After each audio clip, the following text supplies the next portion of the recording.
제목 나의 어린 시절에게. 제작자 김영건. 오늘은 유난히 비가 많이 오는 날이다. 후배들을 만나기 위해 오랜만에 모교인 대구과학고를 방문하였다. 학교에 있는 노래방을 찾았는데 노래방이 어느새 싹 리모델링 되어 없어져 허탈하였다. 이후에 동대구역 옆이 버스터미널에 있는 청년다방을 찾는다. 오랜만에 다시 먹어보는 떡볶이가 맛이 상당히 좋았다. 그러나 나의 빈 옆자리가 쓸쓸하게 느껴진다. 청년다방을 처음으로 찾은 것은 3년 전이다. 갓 친해진 친구들과 함께 놀러와 떡볶이를 먹었다. 떡볶이를 먹으면서 많은 이야기가 오갔고 모두가 하하호호 웃으면서 재밌는 시간을 보냈다. 이때까지만 해도 같이 떡볶이를 먹으면서 생긴 우정이 절대로 끊어지지 않을 것으로 생각하였다. 진우와 연서는 학교에 와서 가장 먼저 친해진 친구들이다.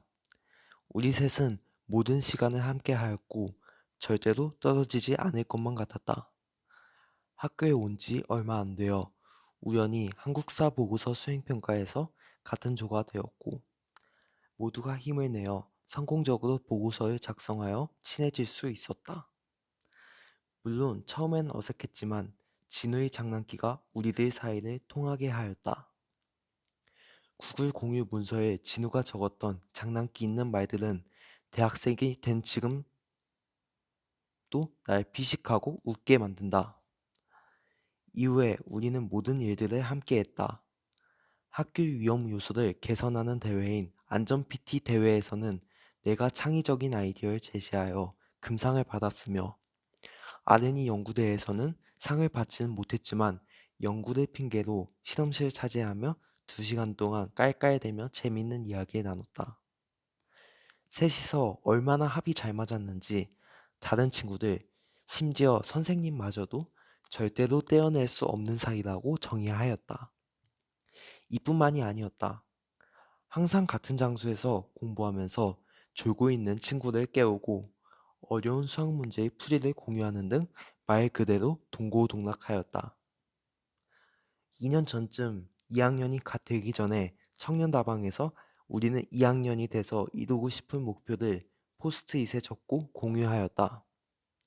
성적이 낮았던 나는 학점을 올리고 싶다고 소원을 빌었으며 진우는 대회에서 상을 받고 싶다고 적었다. 이때 나는 연서의 소원을 보고 순간 울컥했다. 연서는 나와 진우의 소원이 이뤄지길 진심으로 바란다고 하였으며 우리 우정도 영원히 갔으면 좋겠다고 하였다. 이제 우리는 단순한 친구가 아니었다. 서로가 친구 그 이상의 의미였다. 나도 진우도 감동하지 않을 수 없었고 우리의 우정이 지속되길 간절히 바라며 새 학기의 다짐을 가졌다. 불행하게도 나는 둘과 다른 반에 편성되었지만 크게 문제될 것이 없다고 생각하였다. 그러나 이 학기에 모두에게 감추고 싶은 비밀이 나에게 하나 생겼다.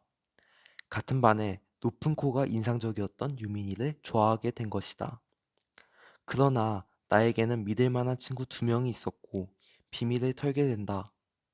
우연히 연서는 유민이랑 친했고 무조건 나를 도와주겠다고 하였다. 연서의 말에 의하면 유민이는 노래를 잘 부른다고 한다. 노래를 잘 부르지 못했던 나를 위해 연서와 진우는 학교에 있던 노래방에 저녁 시간이면 데리고 가 노래를 시켰다. 연서와 진우에게 야단 맞아가며 노래를 계속 연습하였다. 계속 노래를 연습하다 보니 실력이 늘어나는 것이 느껴졌다. 어느 날 음악 노래 부르는 수행평가에서 우연히 유민이와 같은 조가 되어 내 노래 실력을 뽐낼 기회가 왔다. 유민이 앞에서 노래를 부를 마음에 나는 아무렇지 않지 못했다. 마음이 싱숭생숭하여 긴장 속에 노래를 불렀는데 평소보다 노래가 굉장히 잘 불러졌다. 노래방에서 내가 좋아하는 애와 합창을 한다니 정말 긴장되었지만 한편으로는 꿈만 같았다.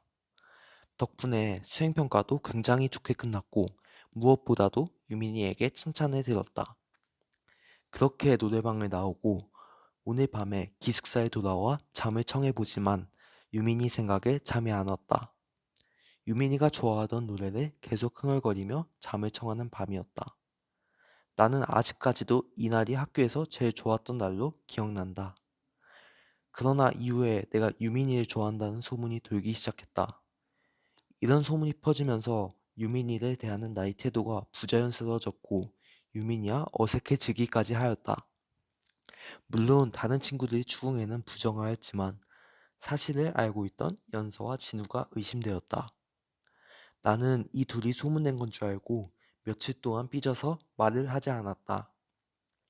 물론 지금은 소문을 낸 것이 둘이 아니라는 것을 알았기에 나를 위해서 노력해줬던 진우와 연서에게 미안한 마음뿐이다. 이후에 마음을 풀었지만 예전처럼 자연스럽지 못하였다.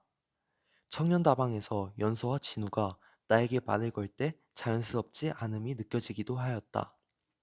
이렇게 2학년이 지나갔고 누구에게나 중요한 입시 기간인 3학년이 되었다. 나도 무엇보다도 학점을 높이는 것이 중요함을 알고 있었기에 친구들을 멀리하고 공부에 집중하였다. 이렇게 되니 진우와 연서와도 같이 있는 시간이 확연하게 줄어들었고 퇴사할 때 동대구역에 따로 가기도 하였다. 그러나 충격적인 소식을 조만간 듣게 되었다. 연서와 진우가 사귀게 된 것이다. 물론 아무런 신경도 쓰지 않을 수 있었으나 연서가 약간이라도 내 마음속에 있었나 보다. 내가 이 둘을 멀리했던 이유도 있었겠지만 아무리 그래도 아무 말도 없이 사귀기 시작한 둘에게 실망하였다. 그러나 둘이 사이를 존중하여 아무 말도 하지 못하였고 기숙사에 돌아와 통한이 눈물을 흘렸다. 입시가 성공적으로 끝나 각자 다른 대학에 입학하였고 지금은 가끔씩 안부만 묻는 사이가 되었다. 물론 현재에도 연서와 진우가 잘 사귀고 있는 것 같지만 이것이 나에게 좋은 것인지 안 좋은 것인지는 잘 모르겠다. 나도 대학교에 와서 새로운 친구들과 인연을 맺고 있다.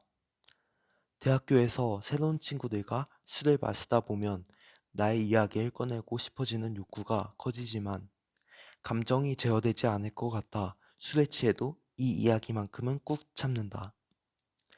나의 이 경험은 친구 관계의 한계에 대해 시사하는 것 같다. 친구 관계라는 것은 누구든 어떻든 항상 똑같은 법칙이 있다.